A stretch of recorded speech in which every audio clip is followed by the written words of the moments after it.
नव्याने टाकलेली पाईपलाईन फुटली, लाखो लिटर पाणी वाया, प्रशासनाच्या कार्यपद्धतीवर प्रश्न.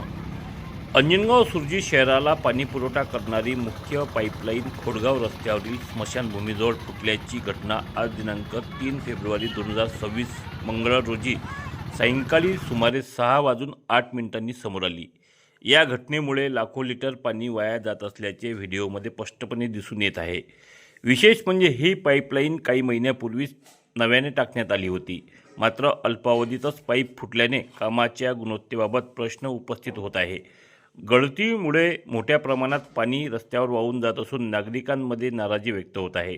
दरम्यान शहराला पाणी पुरवठा करणारी ही महत्त्वाची लाईन असल्याने पुरवठ्यावर परिणाम होण्याची शक्यता व्यक्त केली जात आहे.